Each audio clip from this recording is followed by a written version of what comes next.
दक्ष को जब प्रणाम करने लगी, मुंह से तो कुछ बोला ही नहीं, हृदय में और जलन उत्पन्न हो गई। सती जी यज्ञ मंडप का दर्शन करने के लिए जाती है। सभी देवताओं के आसन लगे हुए हैं, सबके लिए स्वाहाकार करके आहुति दे रहे हैं। नाथ, सती जी ने जाके देखा कि यज्ञ में शिव जी के लिए आसन भी नहीं है। सती जी बड़ी दुखी हुई।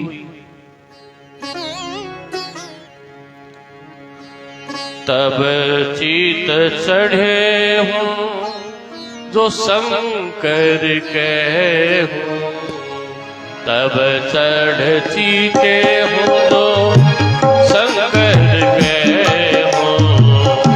प्रभु अपमानी समझ हृदय हूँ, प्रभु अपमानी समझ हृदय।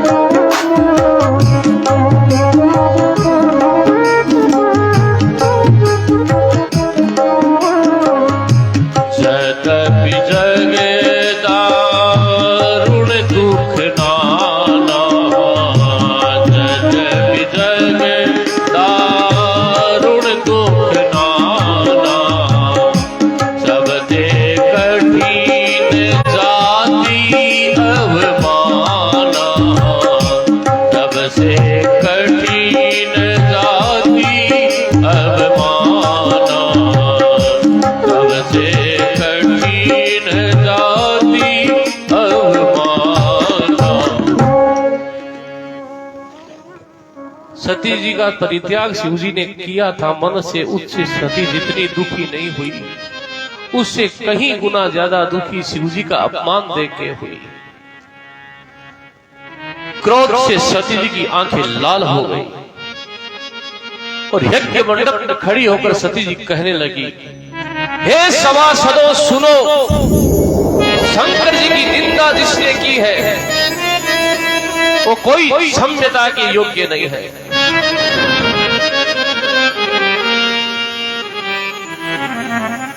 किसी ने कहा, सती जी आप दक्ष से नाराज है तो क्या करेगी? इनको पिता कहना बंद कर देगी? कहा नहीं, ये जो देह है ये दक्ष प्रजापति से ही मिली हुई है, मैं इस देह का ही परित्याग करती हूं। नाथ, और सती ने क्या कहा, ए जिरे सुनहु सभासद सकल मुनिंदा, कई सुनी दिन शंकर निंदा। सुनहु सभासद सकल मुनिंदा, कई सुनी दिन शंकर निंदा। तो फल तुरंत लहब सब काहो, भली भांति पछिताहु पिताहु। सर्वत श्रीमती अपवादा, सुनै जहाँ कई हसी बर दादा। सर्वत श्रीमती अपवादा, सुनै जहाँ कसी हसी बर दादा। दानिय कासु जीव जो बसाई, श्रवण मुंदी नट डलहि पराई।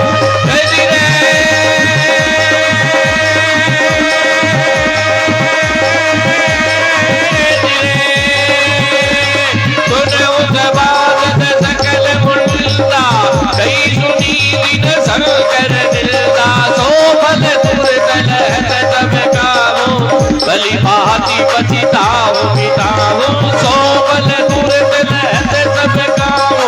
भली भांति पछिताहु पिताहु।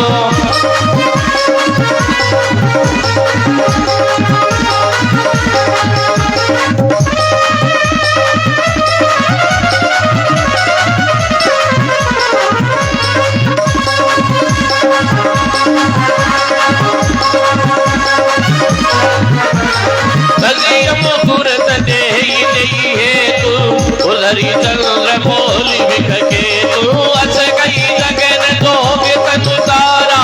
भयं सकल मख हाहाकारा, अस गई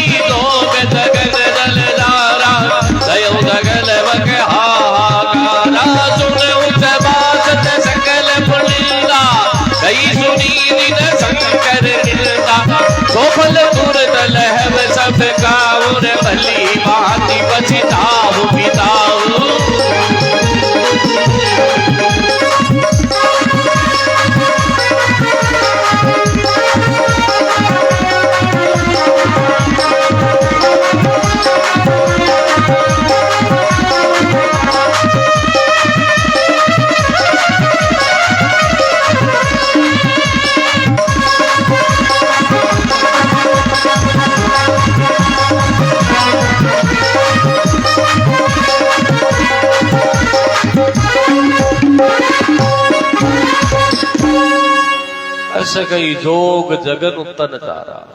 सती जी योगाग्नि में अपना शरीर भस्म कर लेते हैं, लेकिन अपने शरीर को जब छोड़ती है तो सती जी की एक ही इच्छा रहती है, जन्म जन्म तक शिव के चरणों की दासी बनो।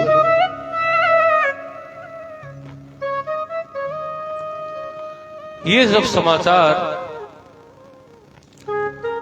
शिव जी को कोई सुनाते हैं, शिव जी बड़े क्रोधित हुए और वीरभद्र नाम के अपने एक गण को भेजते हैं और जाके वीरभद्र पहुंचता है,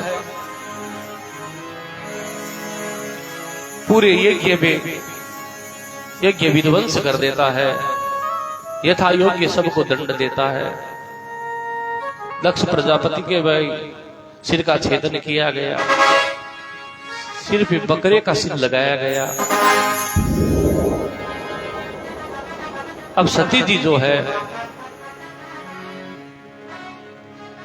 भगवान से यही प्रार्थना की थी, अंतिम वासना पुनर्जन्म का कारण बनती है। अंत में सती जी ने यही मांगा था, जन्म जन्म शिव पद अनुरागा, सती मरत हरिसन बरु मांगा। अब पार्वती मैया के रूप में हिमालय के यहाँ सती जी प्रकट होती है।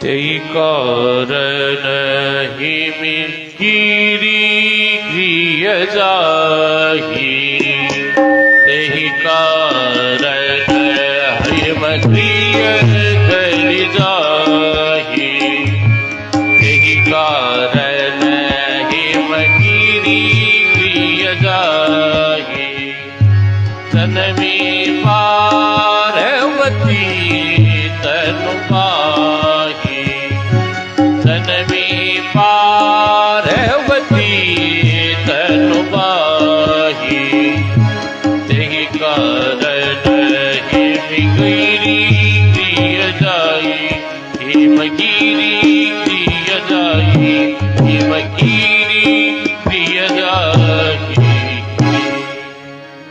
पार्वती के रूप में सती जी हिमालय के यहाँ सती जी का जन्म होता है। जब से उमा सेन गृह जाही, सकल सिद्धि संपत्ति तय आई। परम्बा जहां अवतरण हो परम्बा का, वहां तो सकल सुख संपदा उत्पन्न होने ही है। नारद जी को ये जब समाचार मिला कि सती जी पार्वती जी के रूप में पर्वत तनिया होकर हिमालय के यहाँ पधारी है, तो नारद जी हिमालय के यहाँ पहुंचते हैं। नारद जी को आया जानकर हिमालय खूब आदर सत्कार करते हैं।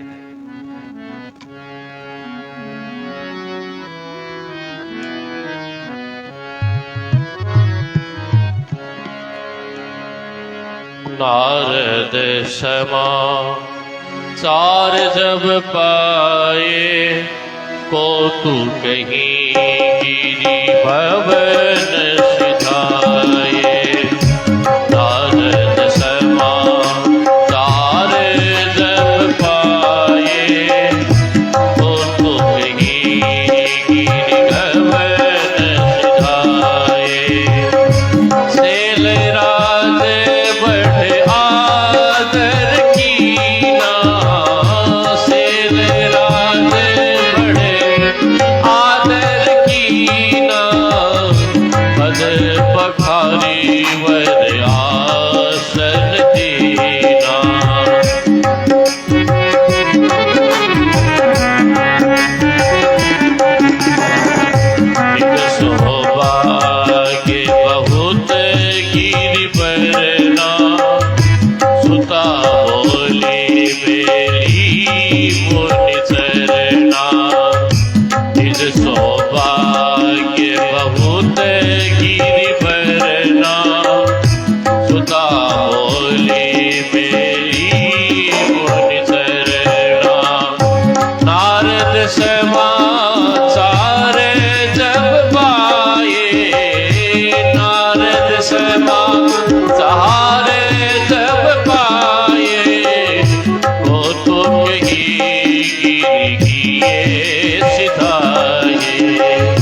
वो तो कहीं सीधा थे।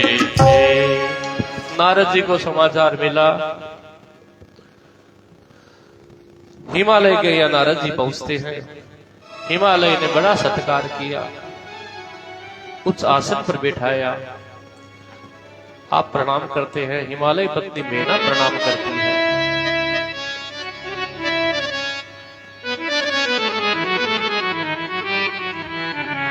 पार्वती भैया को बुलाकर कहते हैं, बेटी प्रणाम कीजिए। पार्वती के गुरु हैं नारद जी। पार्वती अम्बा नारद जी को प्रणाम करती है। हिमालय कहने लगे, महाराज आप बहुत दिनों से पधारे हैं, मेरे घर में पुत्री उत्पन्न हुई है, बहुत दिन तक आप आए नहीं, इसका हाथ तो देखिए। ये हाथ देखने की विद्या नारद जी की चलाई हुई है। और आजकल तो हर कोई हाथ देखने वाला हो गया है। हम लोग भी कहीं जाते हैं, बस में, ट्रेन में, रेलवे स्टेशन पर, तो 2-4 आदमी बैठे रहते हैं।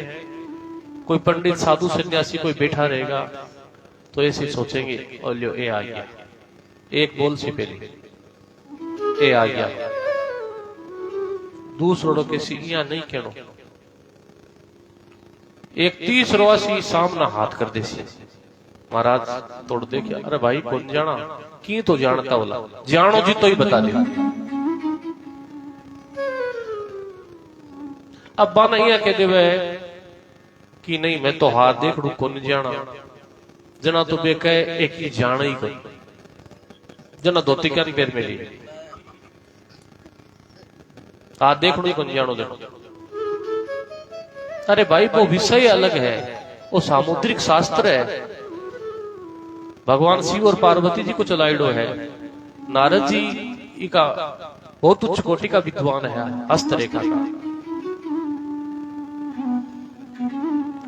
एक पंडित जी मारा सागर रहता गुवाहाटी में, तो मैं दोनों सागे कोई यात्रा पर जावा, तो कोई भाई हाथ आगे कर दियो, क्यों हाथ देखो, मैं बोलियो मन को नहीं आवे।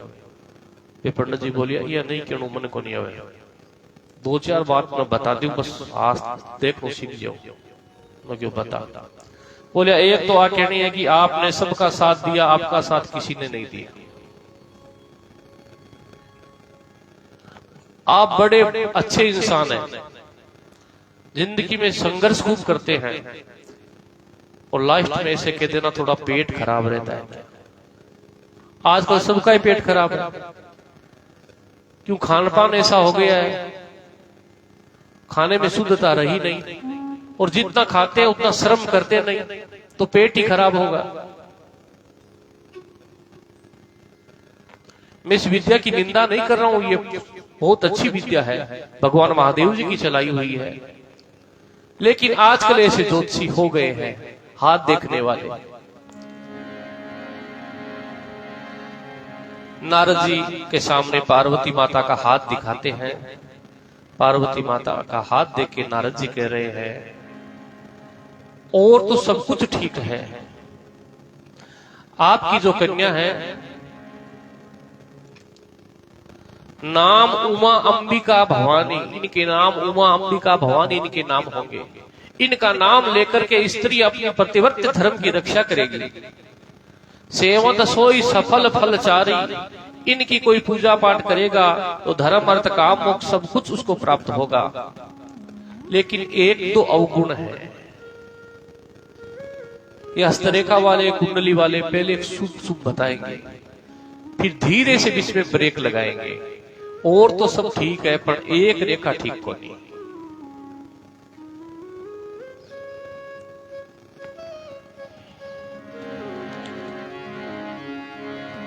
हिमालय ने पूछा कौन सी रेखा ठीक नहीं है? नारद जी ने कहा, अगुण अमान मात पितुहीना, अगुण अमान मात पितुहीना, अगुण अमान मात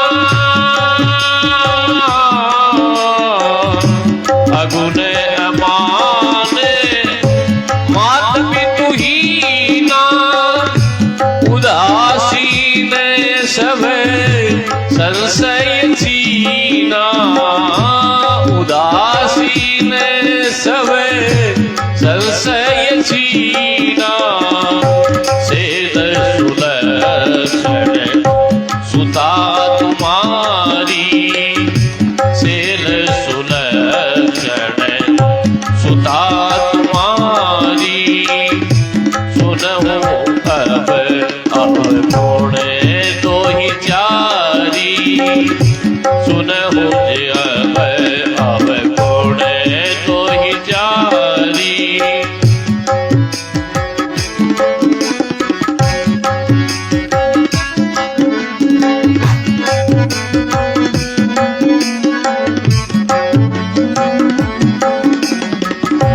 अगुण अमान मात भी तुहीना अगुण अमान मात भी तुहीना अगुण अमान मात भी तुहीना अगुण अमान मात भी तुहीना। और सब रेखा तो ठीक ही है, लेकिन बीन राजाली रेखा बिगड़ेड़ी है। इतो कियो मेना डर गई, हिमालय डरन लाग गया क्यों नारद जी दक्षिणा कम पड़े तो और ले लियो, पर बोलो शुभ शुभ। नारद जी कहने लग गया दो चार ही अवगुण है, काई अगुण अमान मात पितु हीना उदासीन सब संशय छीना। इका जगह पति देवता भी नहीं अपना पावना नारद जी कहे बे पावना यहाँ गला उसी जगह में कोई गुण को नहीं वे। अगुण अमान जगह मान सम्मान न की नहीं जाने, जगह के कोई माता पिता ही को नहीं वे। उदासीन रहने वाला जगह के मन में कोई प्रकार को संशय नहीं है। पार्वती जी तो ये बात सुन सुन के मन में प्रसन्न हो रहे। आंसू पार्वती माता का भी आया, लेकिन वे प्रसन्नता का आंसू। और हिमालय और मेना है बड़ा दुखी हो गया, हाथ जोड़ के कहने लग गया नारद जी कोई उपाय हो तो बताओ, कोई दान पूजा पाठ जका ओ योग टल जावे।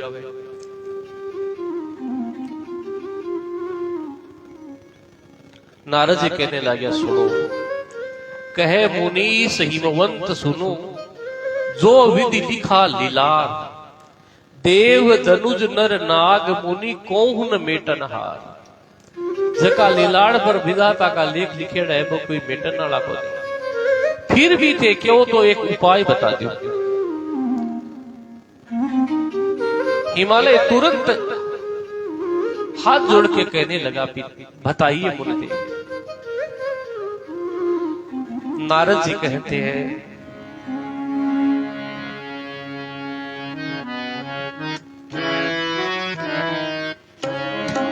जे जे पर के दोष बकाने, जे जे पर के दोष बकाने, जे जे पर के दोष बकाने,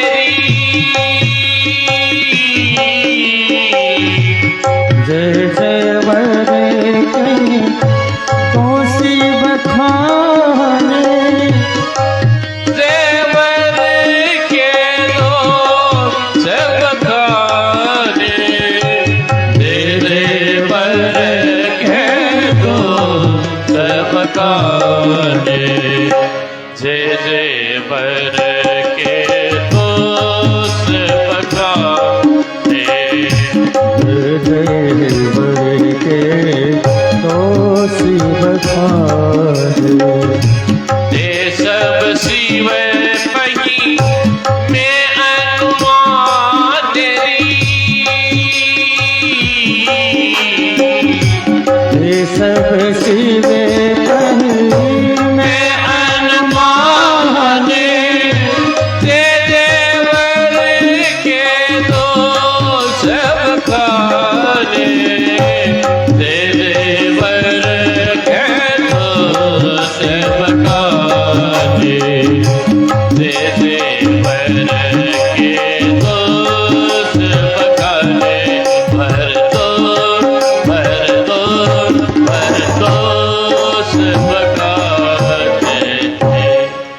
जे वर के दोष बखाने, जका जका दोष बताया हूं वे शिव जी के मैंने सगड़ा मिला है,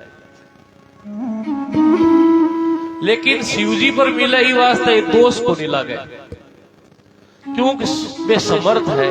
समर्थ कहूं नहीं दोष गुसाही, रवि पावक सुर सिर की नाई।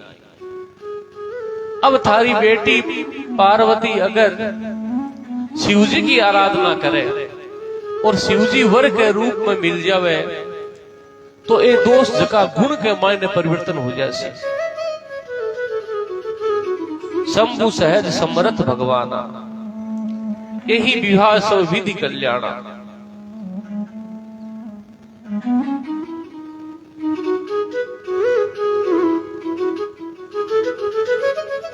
शिव जी की आराधना करे बिना इच्छित फल मिल नहीं सके। अब अगर पार्वती को मंगल चाहो थे दोनों दंपति, तो तप करने के लिए पार्वती ने भेज दो, शिव जी की आराधना के लिए भेजो। नारद जी तो ये समाचार देकर चले गया। पार्वती जी की माता बड़ी दुखी हुई। यहाँ के लिए सुंदर सुशील कन्या ने यहाँ के वर मिल सी।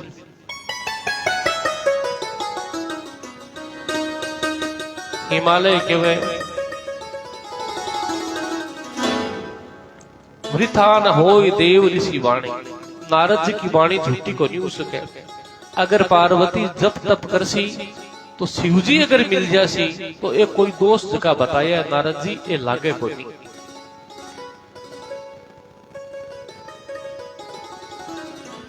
मैना माता कहने लगी न तकन्या वर रहूं कुमारी, अगर इला गुनाड़ो जवाई मिले तो इन आओ तो मैं बेटी ने कुंवारी राख ले। हिमालय बहुत समझावे, इन पार्वती माता भी मैना माता ने कहे मां मारे भाग्य में जो लिखेड़ो है दिन तू कोने मेट सके।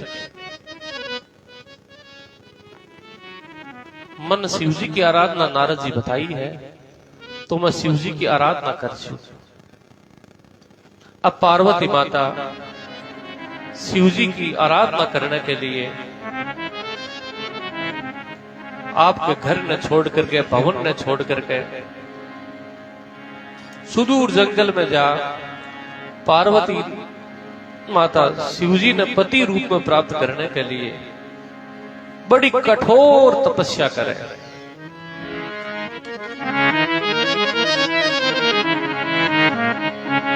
सबसे प्रथम कहीं करे उर धरी उमा प्राणपति चरणा। उर धरी उमा प्राणपति चरणा, दाई विपिन लाल ही तप करना। दाई विपिन लाल ही तप करना। उर धरी उमा प्राणपति चरणा। धरि उमा प्राणपति शरणा।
बरस गवाए।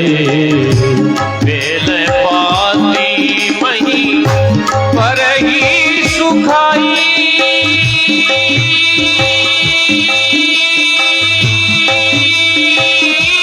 बेल पाती मन पर ही सुखाई। बेल पाती मन पर ही सुखाई। बेल पाती मही पर ही सुखाए। दीन सहस संपद सोई खाई। बेल पाती मही पर ही सुखाई। दीन सहस संपद सोई खाई। बड़ी कठोर तपस्या पार्वती अम्बा भगवान भूत भावन भूतेश्वर भगवान शंकर को पति के रूप में प्राप्त करने के लिए कर रही है। भोजन त्याग दिया, फलहार किया। कुछ समय तक फलहार, फिर बेलपत्र की जो सूखी पत्ती बेलपत्र से झड़ के नीचे गिर जाती, उन पत्तों का आहार किया। फिर तो बेलपत्र भी लेना छोड़ दिया, सिर्फ हवा पीकर। ऐसी कठोर तपस्या, मूर्ति मंत तपस्या जैसी स्वयं तपस्या की मूर्ति उपस्थित हो गई हो, ऐसी कठोर तपस्या जगत जननी उमा अंबिका भवानी मां पार्वती कर रही है। पार्वती का ऐसा कठोर व्रत देखकर आकाशवाणी हुई और आकाशवाणी ने कहा, देवी देखी उमई तप कीन शरीरा। देखी उमई तप कीन शरीरा। ब्रह्म गिरा भेद गगन गंभीरा। ब्रह्म गिरा भेद गगन गंभीरा। असत पुकाहुन कीन भवानी। असत पुकाहुन कीन भवानी। भये अनेक धीर मुनि ज्ञानी। भये अनेक धीर मुनि ज्ञानी। असत पुकाहुन कीन भवानी। असत पुकाहुन कीन भवानी।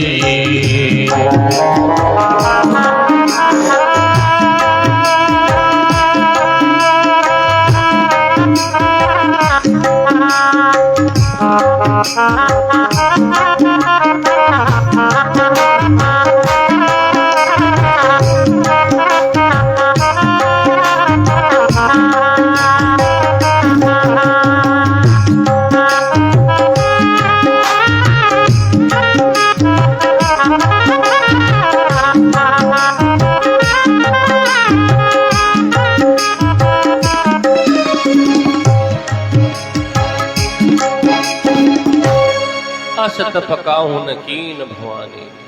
आकाशवाणी हुई, कहा, देवी आपकी तपस्या पूर्ण हुई। आपने जैसा तप भगवान शंकर जी के लिए किया है, हुए अनेक धीर मुनि ज्ञानी, लेकिन किसी ने ऐसा तप नहीं किया।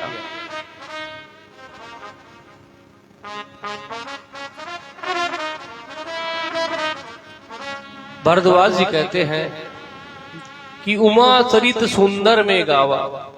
ये तो पार्वती जी का चरित्र हुआ, लेकिन सती का देह त्याग होने के बाद भगवान शंकर जी के बारे में बता रहे हैं। और क्या कर रहे हैं? उमा चरित सुंदर में गावा, सुनऊ शंभु कर चरित सुहावा। शिव जी का मन में ध्यान करके अब शिव जी का चरित्र कह रहे हैं कि यह सती का चरित्र और उमा चरित्र तो मैंने कहा, लेकिन जब सती का देह अवसान हो गया तो शिव जी क्या कर रहे हैं?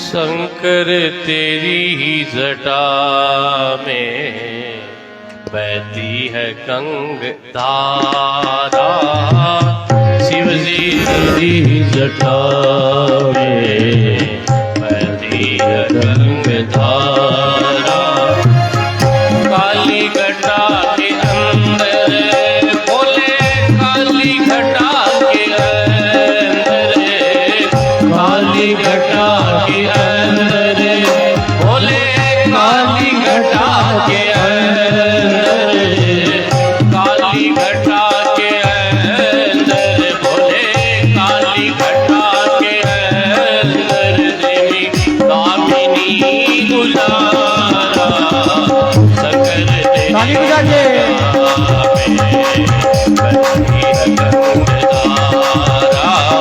शिव जी तेरी जटा में बहती लंबी धारा, भोले तेरी जटा में बहती लंबी धारा।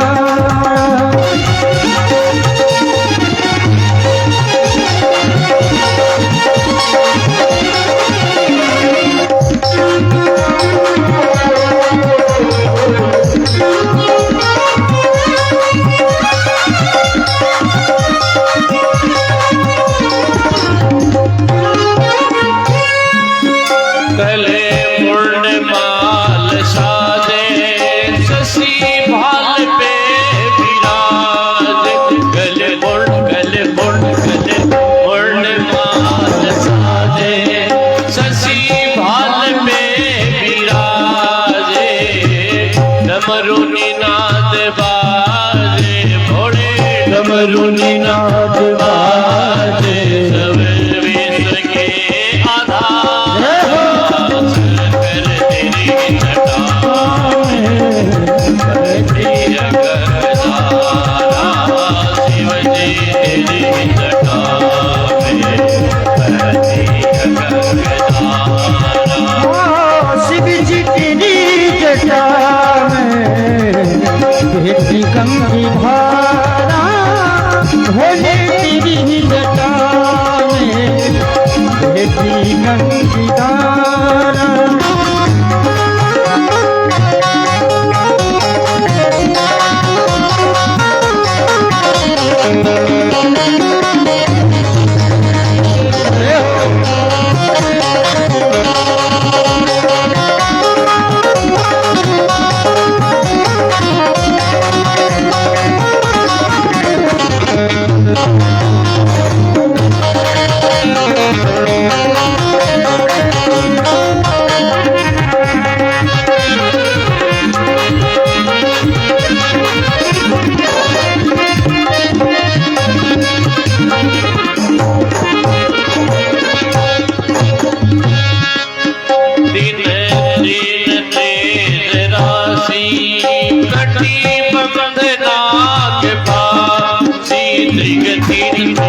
काली घटा के अंतर मीरामिनी बुला शंकर तेरी घटा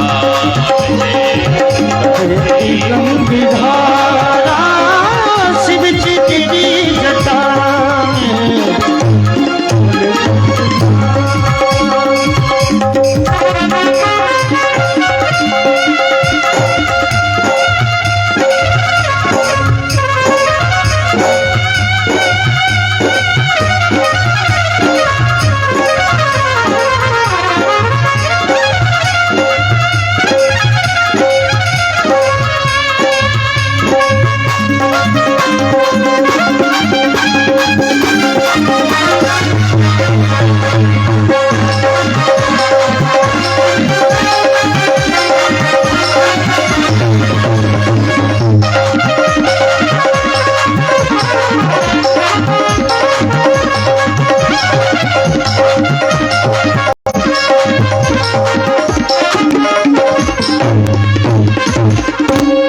बोलो शंकर भगवान की जय हो। कहा उमा सरित सुंदर में गावा सोनो शंभु कर चरित सुहावा। शिव जी क्या कर रहे हैं? गोस्वामी जी लिखते हैं जपऊं सदा रघुनायक नाम कतऊ राम गुण करई बखाना। राम का नाम ले रहे हैं, कहीं राम कथा करते हैं, कहीं राम कथा सुनते हैं। शिव जी का बस यही काम रह गया। शिव जी के सामने भगवान राघवेंद्र प्रकट होते हैं और कहते हैं शिव जी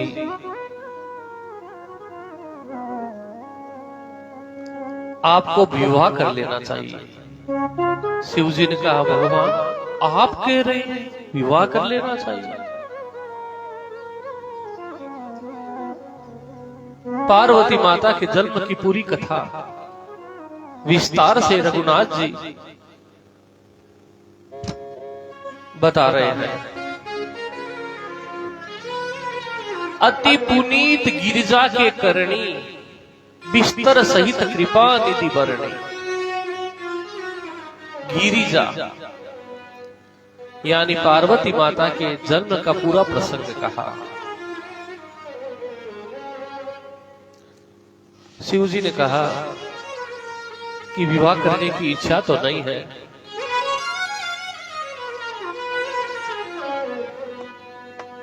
शिव जी ने कहा विवाह करने की इच्छा नहीं है, फिर आप कह रहे हैं तो आपकी आज्ञा शिरोधार्य है।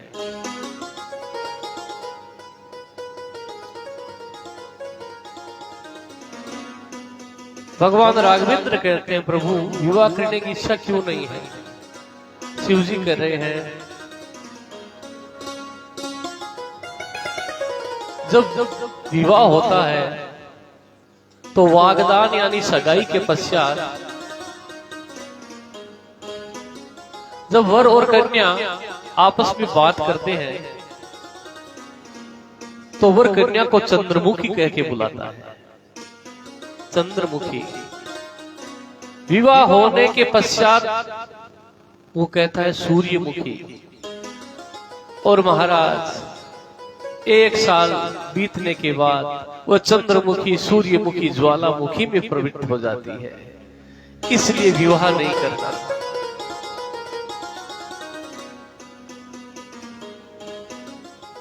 विवाह करके नई वधू आती है तो पहले साल लड़का खूब बोलते रहता है, वो बहुत मान सम्मान करते हैं। तुमने ऐसे नहीं किया, वैसे नहीं किया, सुबह जल्दी उठो, मैं बाहर से आऊं रात में, तब गर्म खाना मुझको तुम परोस के दो। बेचारी सुनती है, करती है। साल 2 साल तक जब 1-2 बच्चे हो जाते हैं फिर वो बोलना शुरू करती है, समय से आना होगा। बार बार में मोबाइल देखती है, मुझको पूछ के ही मोबाइल चलाना है। खूब रेस्ट्रिक्शन लगाती है और वो मानता है। प्रथम साल वो बोलती है, लड़का सुनता है। 2 साल बीतने पर लड़का बोलता है वो सुनती है, ऐसे चलता रहता है। और जब 3-4 साल बीत जाते हैं तो दोनों बोलते, पड़ोसी सुनते हैं। बोलिए जय श्री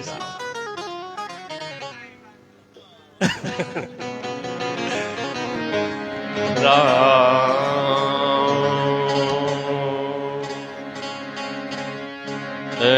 राम। शिव जी कहने लगे ऐसा विवाह करना तो नहीं है, लेकिन राघवेंद्र आप आज्ञा दे रहे हैं तो सिर धरी आवश करूं तुम्हारी। आपकी आज्ञा सिर पे धारण कर। राघवेंद्र भगवान कहने लगे सिर पर नहीं, मेरी आज्ञा को अगर आप सिर पर धारण करोगे, सिर पर है गंगा जी, कब की बह के चली जाएगी, हृदय में धारण कीजिए।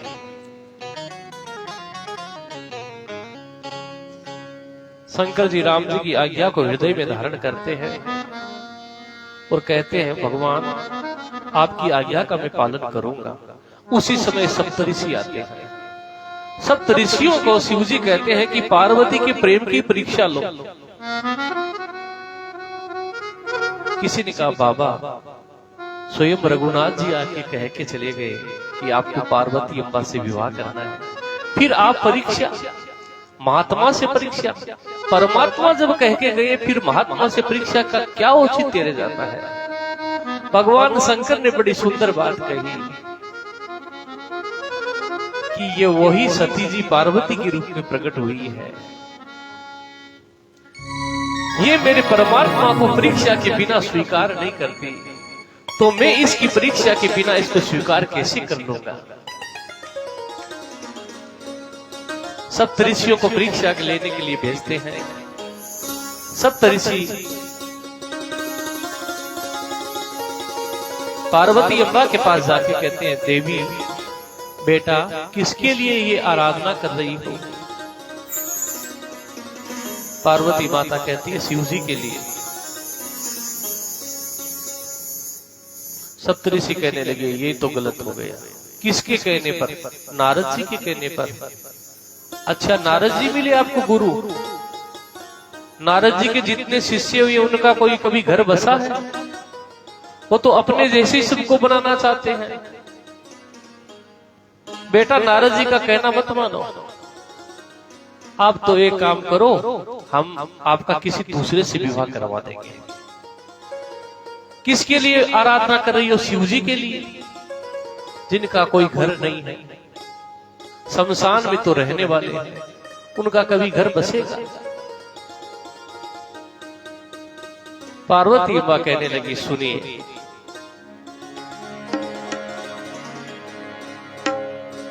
जो तुम मिले हूं प्रथम मुनीसा, सुनते हो सिख तुम्हारी धरी शीशा। आप अगर प्रथम मिलते तो मैं आपकी कहना मानती, आपकी आज्ञा सिरोधार्य करती। अब मैं नारद जी के वचनों को छोड़ नहीं सकती। गुरु के वचन प्रतीति न जेहि, गुरु के वचन प्रतीति न जेहि, सपने हो शुभ मन सुख सिद्धि देहि, सपने हो शुभ मन सुख सिद्धि देहि। अब मैं जन्म सम्मोहित हारा, अब मैं जन्म सम्मोहित हारा, को गुण दोष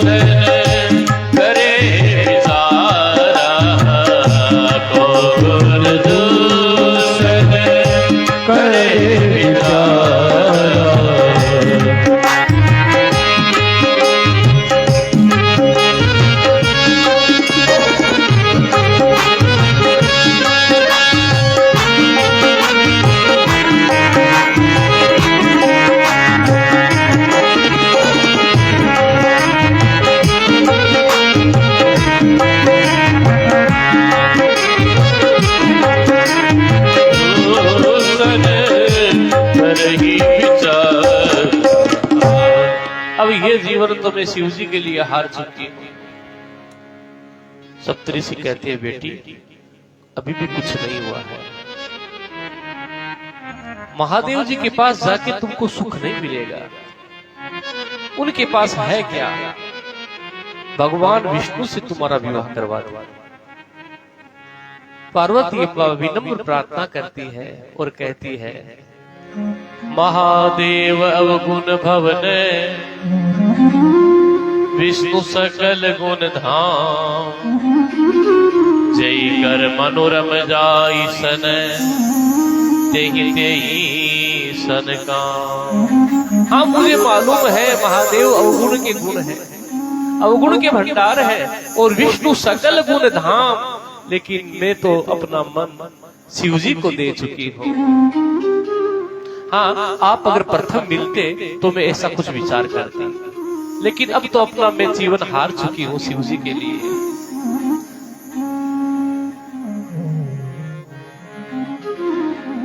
पार्वती अम्बा की ये परीक्षा में पार्वती माता सफल हुई। सप्तऋषि पार्वती माता को कहते हैं हम तो आपकी परीक्षा के लिए आए थे, अब आपकी ये आराधना सफल हो गई है, आपके पिताजी आपको बुलाने के लिए आए तो आप हट छोड़ के चली जाना। बहुरी सप्तऋषि शिव पैनाई कथा उमा के सकल सुनाई। शिव जी को आके बोलते हैं कि हमने परीक्षा ली है। पार्वती माता परीक्षा में सफल हुई। उसी समय तारकासुर नामक एक असुर हुआ। वो ब्रह्मा जी से वरदान लिया था कि शिव जी के कोई पुत्र होगा उससे मेरी मृत्यु हो, अन्यथा मैं किसी से मरूंगी नहीं। तारकासुर बहुत बुद्धि लगा के वरदान लिया कि शिव जी विवाह करेंगे नहीं, विवाह करेंगे नहीं तो पुत्र होगा नहीं, और पुत्र होगा नहीं तो मैं मरूंगा नहीं। अमरता प्राप्त करने के लिए अब शिव जी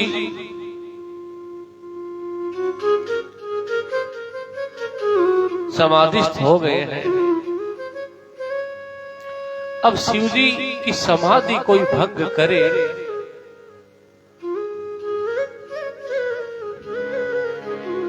तो शिव जी विवाह करें।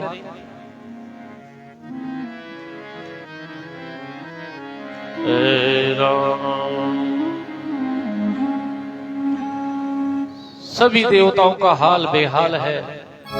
सोचते हैं कि शिव जी को समाधि से कौन जगाए। शिव जी समाधि से जागे तो फिर विवाह करें, और शिव जी नहीं जागेंगे उनके पुत्र होगा नहीं तो ये तारकासुर सबको परेशान करेगा। अब शिव जी की समाधि भंग करने के लिए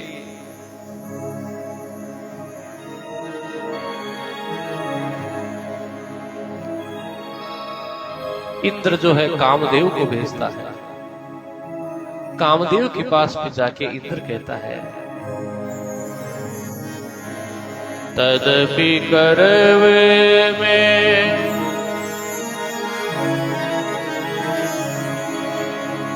ए विधि भल ही देवहित होई, विधि भल ही देवहित होई, मत गति कहव सब कोई।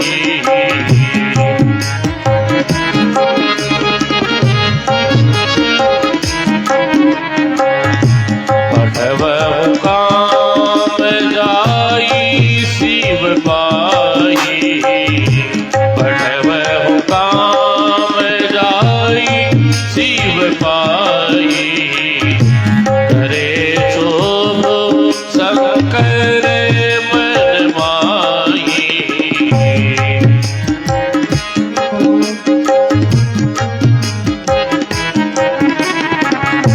करे शोभ शंकर मन माई, करे शोभ शंकर मन माई।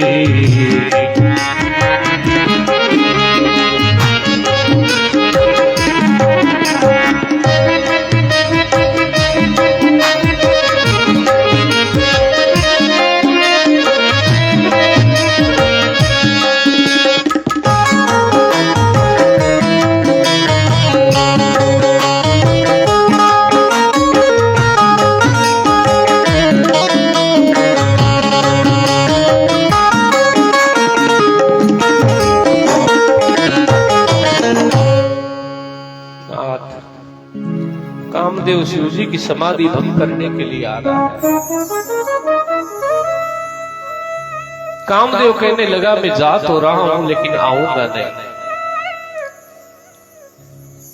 चलत मार अस हृदय बिचारा, शिव विरोध ध्रुव मरण हमारा। लेकिन परोपकार करने के लिए मेरी मृत्यु भी हो जाएगी तो कोई बात नहीं। ना कामदेव शिव जी की समाधि तोड़ने के लिए जब निकला, सुंदर बसंत ऋतु का निर्माण करता है।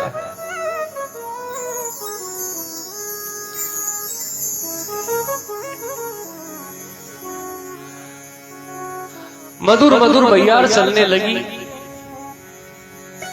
वो स्वामी पाद ऐसा लिख रहे हैं, ए रे सबके हृदय मदन अभिलाषा, लता निवारी नवई रुचा का नदी उमगी अवधि गहुदाई, सगम करही तलाव तलाई।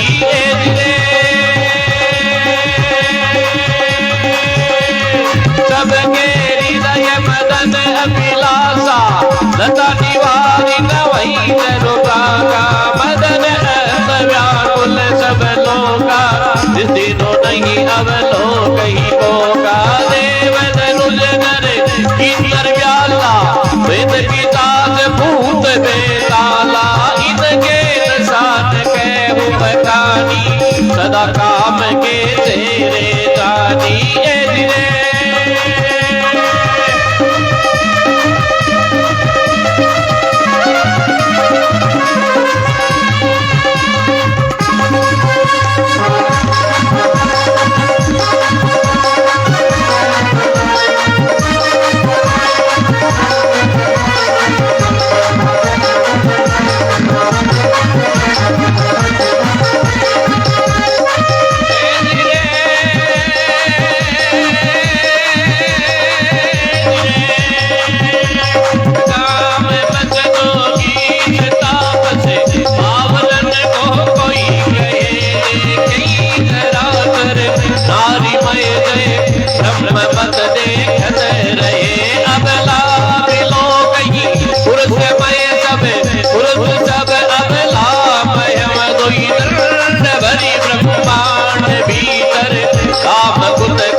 गोस्वामी जी लिखते हैं, कामदेव जब शिव जी की समाधि भंग करने के लिए दौड़ा तो क्या कर रहा है, सबके हृदय मदन अभिलाषा, संगम करई तलाव तलाई। जो लता थी वो पेड़ पे चढ़ने लग गई महाराज, यहां तक कि भय काम बस जोगी से तापस। जोगी लोग जो भगवान का राम का नाम लेते थे वे काम करने लगे। नदियां समुद्र में जाके मिल रही है। देव दरुद नर किन्नर व्याला, प्रेत पिचास भूत बेताला, इनके सदा न कहूं बखानी, सदा काम के चेहरे जाने। भाई भूत प्रेत देव दरुद नर किन्नर, इनमें कामना उत्पन्न हो तो कोई बात नहीं है, क्योंकि ये तो काम के शिष्य हैं। लेकिन गोस्वामी जी कहते हैं, भय काम बस जोगी, जो राम राम करने वाले थे, जो तपस्या करने वाले थे। देखिए ये कामदेव आया शिव जी की समाधि भंग करने के लिए, उथल पुथल पूरी दुनिया को कर गया। कई लोग ऐसे होते हैं, दिखावा ज्यादा करते हैं, काम कुछ करते नहीं। शिव जी के पास में गया तो छुप के गया, सौरभ पल्लव मदन बिलो का आम के पत्तों में छुप के गया। करेंगे कुछ नहीं, दिखावा ज्यादा करेंगे। ये कामदेव गोस्वामी जी कहते हैं कि काम ने ऐसा विस्तार किया, धरी न काऊ धीर सबके मन सिज हरे, सबको हरण कर लिया। बड़े बड़े आचार्य महात्मा लोग कहते हैं कि ये काम दहन लीला का ये जो सोरठा है बालकांड के 85 नंबर सोरठे में ये लिखा, धरी न काऊ धीर सबके मन सिज हरे। किसी के मन में धीर नहीं है, सबने काम को अपने वशीभूत कर लिया। गोस्वामी जी ने ये इतना शब्द लिख के लिख दी कि लिखा उसको तो मिटाना नहीं है, और लिख दिया ज्यादा कि सबके मन को काम ने हर लिया, तो कोई तो बचा होगा। इस सोरठे की नीचे की लाइन को श्री हनुमान जी महाराज आके पूरी करते हैं और कहते हैं, जे राखे रघुबीर ते उबरे तेई तेई काल मोह। जिन जिन को भगवान ने बचाया वो काम के बाणों से पीड़ित नहीं हुई।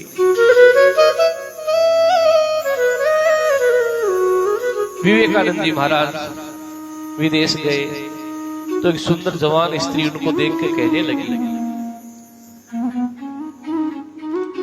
मुझे आपके जैसा बेटा चाहिए। विवेकानंद जी महाराज तो उच्च कोटि के विद्वान, उन्होंने कहा इसमें क्या हर्ज की बात है, आज से आप हमारी मां, मैं आपका बेटा।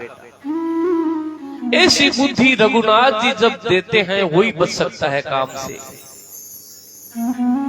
जय राखे रघुवीर सो।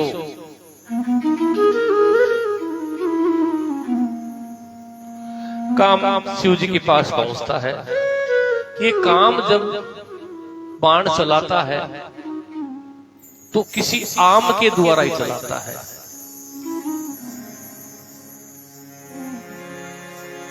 वो खास नहीं होता, कोई आम ही होता है, लेकिन फिर वो खास हो जाता है। जब काम बाण मारता है तो आम ही खास हो जाता है।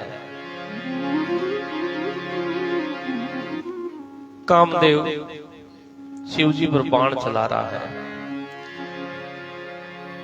शिव जी पे बाण चलाया, शिव जी की समाधि खुली। शिव जी काम को देखते हैं कि ये बाण मेरे को जो लगा है किसने चलाया है। शिव जी ने देखा दूर आम के वृक्ष की आड़ लिए कामदेव बैठा है।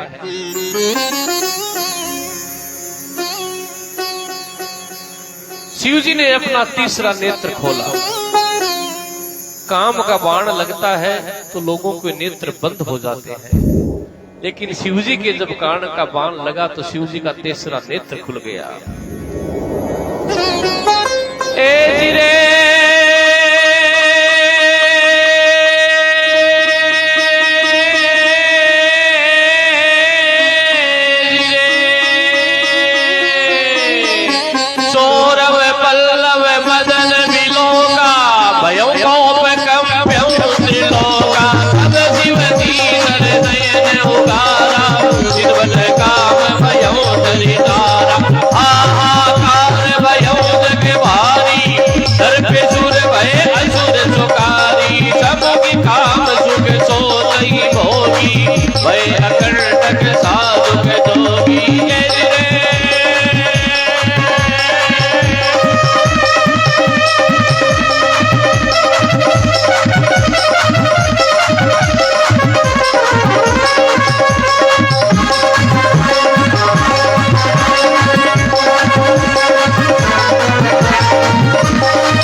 भगवान शिव ने काम को जला के भस्म कर दिया।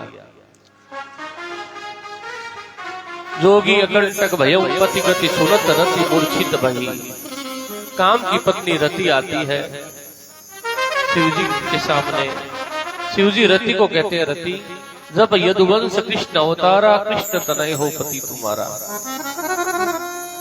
यदुवंश में जब भगवान कृष्ण का अवतार होगा तब रति तुम्हारा पति तुमको कृष्ण के पुत्र के रूप में मिलेगा।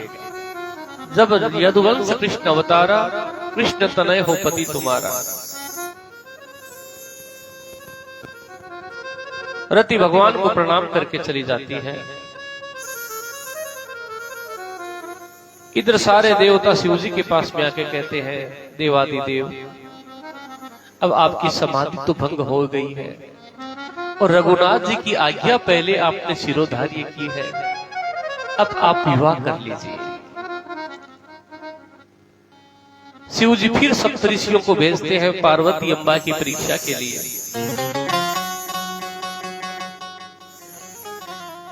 पार्वती माता के पास सप्तऋषि पहुंच के कहते हैं, देवी अब भी कुछ नहीं हुआ है और तू शिवजी से विवाह करके करेगी क्या?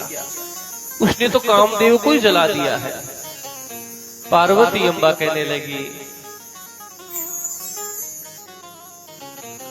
कि आपको तो अब पता चला है कि शिवजी ने काम को जला दिया है, लेकिन मैं आपको कह रही हूं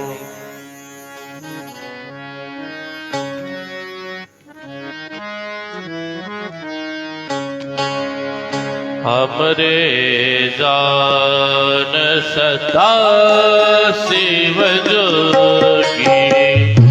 हमरे जान सदा शिव योगी, सदा शिव योगी। हमरे जान सदा शिव योगी।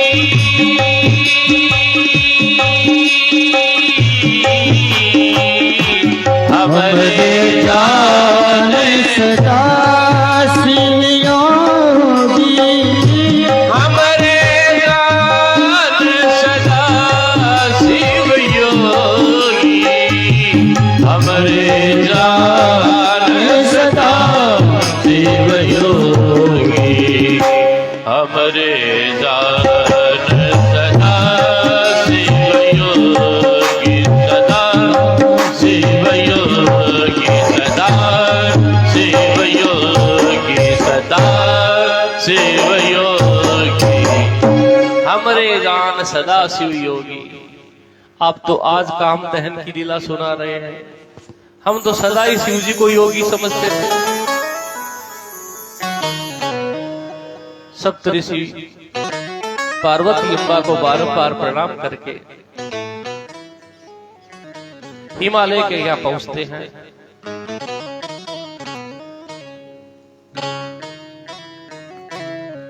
हिमालय के यहाँ लग्न पत्री लेके आते हैं। अब शिवजी ने विवाह की स्वीकृति दे दी।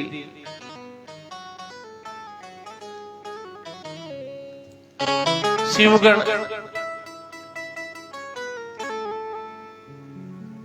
शिवजी का श्रृंगार कर रहे हैं, बड़ा तात्विक श्रृंगार है। शिवगण कहने लगे, बाबा किसी के विवाह होता है तो दूल्हा एक सर पे ताज धारण करता है। अपने यहां कहते पाग, छापो, पागड़ी, मोर। तो आपके कोई प्रेमी संबंधी हो तो ज्यादा नहीं, एक माथे पे अच्छा सा मुकुट मिल जाए। शिवजी ने कहा, कोई हमारे तो भाई नहीं प्रेमी संबंधी, एक ही है नाता, एक राम जी से दूजा नाता छोड़ दे, आशा एक राम जी से दूजी आशा छोड़ दे। तो बाबा भगवान विष्णु से एक मुकुट ले लीजिए, स्वर्ण जड़ित रत्न जड़ित एक मुकुट हो। शिवजी ने कहा नहीं, ऐसा मुकुट हम धारण नहीं करेंगे। ऐसा श्रृंगार करने से, ऐसा मुकुट धारण करने से क्या फायदा? पहनने वाले के अभिमान आ जाए और जिसके पास नहीं हो उसको ईर्ष्या हो जाए, तो बाबा मुकुट किसका बनाएंगे? शिवजी ने कहा, शिवजी कहने लगे मुकुट बनाऊंगा जटाओं का। पहनने वाले को कोई अभिमान नहीं और जिस किसी को ईर्ष्या हो तो अपनी बढ़ा ले। ये सुविधा तो भगवान ने सबको दी है। शिव ही शंभु गण करहि श्रृंगारा, शिव ही शंभु गण करहि श्रृंगारा, जटा मुकुट अहि मोर सवारा, जटा मुकुट अहि मोर सवारा, शिव ही शंभु गण करहि श्रृंगारा, शिव ही शंभु गण करहि श्रृंगारा, जटा मुकुट अहि मोर सवारा, जटा मुकुट अहि मोर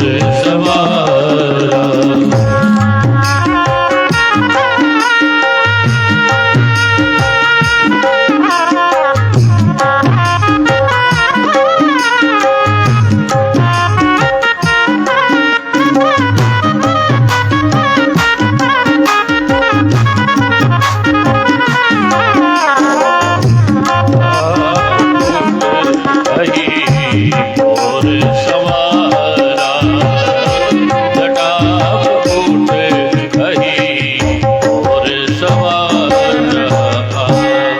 शिवई संपुगण करे श्रृंगारा, जटा मुकुट अहि मोर सवारा, जटाओं का मुकुट। बाबा सेहरा किसका बांधेंगे? शिवजी ने कहा सर्प का सेहरा। अच्छा बाबा, हाथ में आभूषण, गले में आभूषण। शिवजी ने कहा हर जगह सर्प। कुंडल कंकण पहरे ब्याला, कुंडल कंकण पहरे ब्याला, तन विभूति पटके हरिसाला, तन विभूति पटके हरिसाला, शिव ही शंभु गण करहि श्रृंगारा, शिव ही शंभु गण करहि श्रृंगारा, जटा मुकुट अहि मोर सवारा, जटा मुकुट अहि मोर सवारा, जटा मुकुट अहि मोर सवारा, जटा मुकुट अहि मोर सवारा। बाबा और श्रृंगार। शिवजी ने कहा मैं आभूषण नहीं पहनूंगा। आभूषण क्यों बाबा? एक दो तो हार होना चाहिए। आप दूल्हा सरकार बन रहे हैं। शिवजी ने कहा नहीं, आभूषण तो सर्प का ही रहेगा। बाबा क्यों?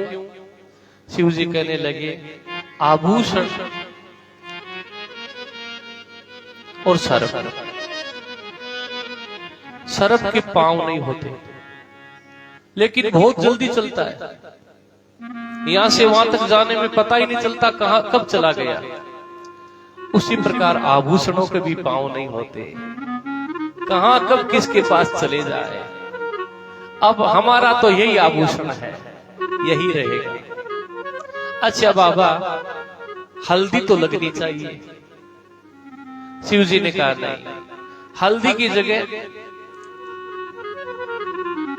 शिव जी कहने लगे रस्म तो पूरी होगी, लेकिन मुर्दे की भस्म लगाओ।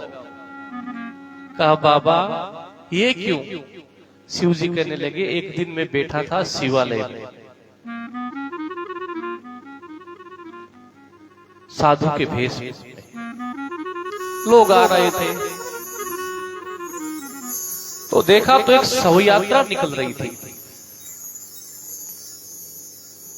सब लोग बोल रहे थे राम नाम सत्य है। शिव जी ने सोचा राम जी के नाम का गुणगान हो रहा है, चलो मैं भी साथ हो जाऊं। साथ में चले शिव जी। शमशान में जाके देखा,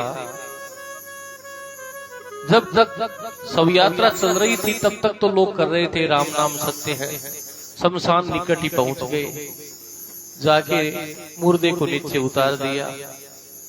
शिव जी सोचने लगे राम नाम सत्य जो कर रहे थे चुप क्यों हो गए।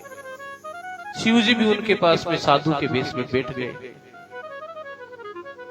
तब जो बैठे थे उनमें से एक आदमी बोला तुमको कब पता चला कि ये खत्म हो गया? दूसरा बोला सुबह 4 बजे।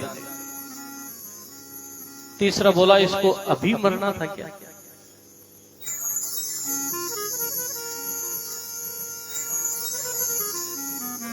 घर पे होनी है छत ढलाई, मिस्त्री वहां होंगे, मैं यहां हूं।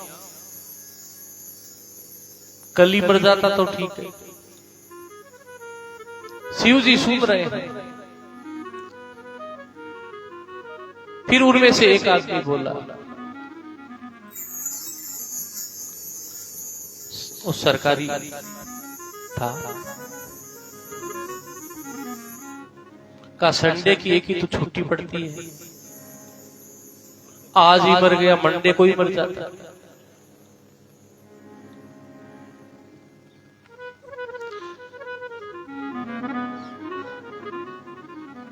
एक ने तो हद कर दी, बिजली घर जाना था बिल जमा करने, अब इसकी शव यात्रा में आना पड़ा है।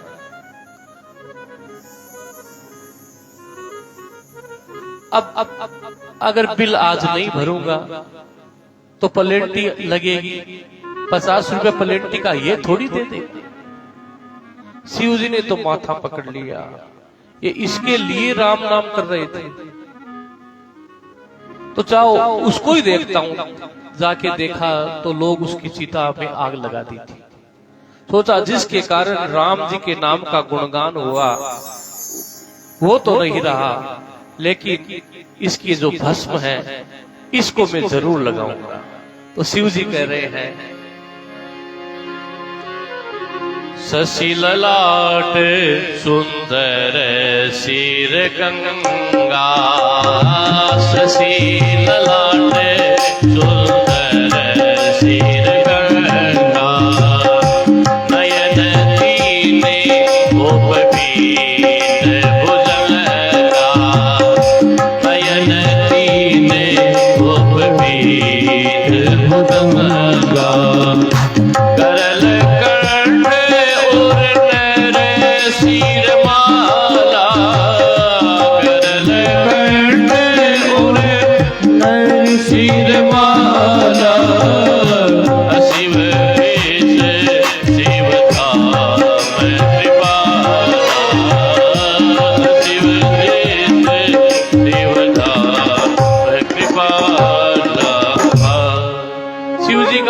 सुंदर श्रृंगार किया गया, जटा मुकुटाई मोर संवारा और हल्दी की जगह भस्म लगाई गई। बाबा अब बैठेंगे किस पर? किसी के घर में वाहन नहीं हो तो शादी में किसी से मांग के लाते हैं। शिव जी ने कहा नहीं, मांगना तो नहीं है। जो मांग के लाते हैं वाहन फिर वर बनते हैं, कुछ दिन बाद में वो बराबर हो जाते हैं। तो बाबा किस पे बैठेंगे? शिव जी ने कहा अपना हमेशा का जो वाहन है, हमेशा की जो सवारी है, मैं तो नंदी महाराज पे बैठूंगा। शिव जी जा रहे हैं विवाह करने। जीवन में पहले आना चाहिए धर्म। और नंदी महाराज को धर्म का स्वरूप कहा गया है। धर्म पूर्वक जीना आ जाए तब काम में प्रवेश करना चाहिए। और शिव जी कहने लगे कि नंदी बाबा क्या सोचेंगे, हमेशा तो मैं काम में कहीं जाना आना हो, रात को भी कह दे चलिए तो नंदी बाबा यूं तैयार रहते, और आज विवाह हुआ तो हमको छोड़ दिए। शिव जी ने कहा यह ठीक नहीं होगा, बैठूंगा नंदी बाबा पे। अब शिव जी बैठे तो कैसे बैठे, उलट कर बैठे। नंदी का मुख यूं, शिव जी का मुख पीछे की तरफ। किसी ने कहा बाबा ऐसे क्यों बैठ रहे हो? शिव जी कह रहे हैं कि मैं हूं दूल्हा, और बारात चलती है तो दूल्हा आगे आगे चलता है, पीछे रहते हैं बराती। और विष्णु भगवान आ रहे हैं पीछे, तो उनकी तरफ मेरी पीठ कैसे कर दूं? विष्णुआ नाम यथा शंभु, मेरे तो आराध्य भगवान नारायण हैं, तो ये पीछे आ रहे हैं, इनकी तरफ पीठ हो जाएगी। शिव जी उलट कर बैठे। अब शिव जी के पास में बाराती के रूप में नंदी, भृंगी, वीरभद्र जी और कोई नहीं। विष्णु भगवान देवताओं को कहते हैं शिव जी की बारात में तो चलना है, लेकिन इनके समूह से अलग होके रहना है। वीरभद्र जी ने कहा बाबा अपने तो कोई सगे संबंध भी नहीं है, बारात में विवाह के घर में ऐसे लगना चाहिए ना, यहाँ पे विवाह है, कोई बेन बेटी आवे, एक सगो संबंधी आवे, दो चार समाज का पंच कुर्सी ढालिया बारे बैठे रहे, काई बनाणो है, बारात कणा सी पूग सी, कणा पा बारात ले रवाना होशिया, ये सब चर्चा तो होनी चाहिए। शिव जी नंदी को कहते हैं, भृंगी को कहते हैं, इस शमशान में जितने भी भूत प्रेत हैं और दुनिया के जितने भी शमशान हैं उसमें मानसिक निमंत्रण भेज दो। जो शिव जी के गणों ने निमंत्रण भेजा महाराज, इंग्लैंड से, थाईलैंड से, इंडिया से, साउथ कोरिया से, जितने भी भूत प्रेत है सब शिव जी के विवाह में आने के लिए तैयार हो रहे हैं। कैसे कैसे भूत प्रेत आ रहे हैं। ए जिरे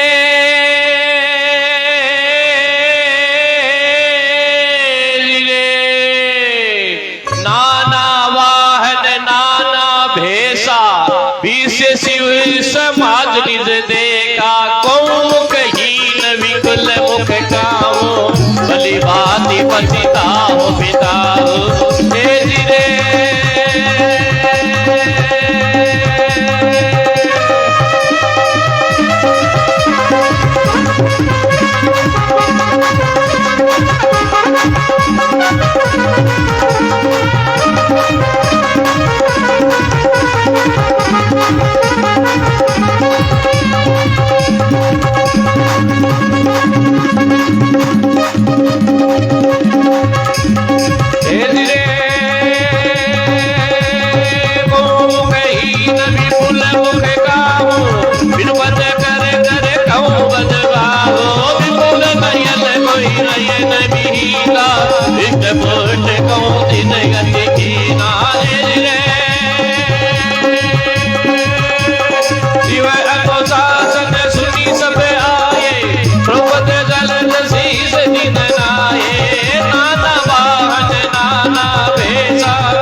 बारात का सुंदर दृश्य।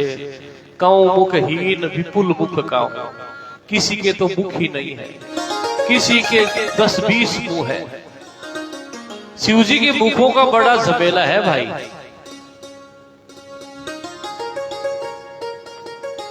काहू न मांगत भीख फिरे, घर में अन्न नहीं एक अधेला। शिव जी भिक्षाटन क्यों करते हैं? काहू न मांगत भीख फिरे, घर में नहीं अन्न एक अधेला। घर में तो कुछ है नहीं, मुख एक हो तो पार परे, घर में मुख मुख को ही झमेला। जिनके एक एक मुख होता है उनका भी उदर पूर्ति करने के लिए घर के मुखिया को सोचना पड़ता है। लेकिन काहू न मांगत भीख फिरे, घर में अन्न नहीं एक अधेला। मुख एक हो तो पार परे, घर में मुख मुख को ही झमेला। ये बहुत मुंह वाले शिव जी के घर में बहुत सारे इकट्ठे हो गए हैं। शीश चढ़े शेषानन है, शीश पर शिव जी के सहस्त्र फणों वाले शेषनाग जी रहते हैं। शीश चढ़े शेषासन है, गोद गजानंद तोंद तबेला। गोदी में गणेश जी बैठे हैं, वो समय समय पर कहते रहते हैं लाओ लाडू, दो लाडू। शीश चढ़े शेषासन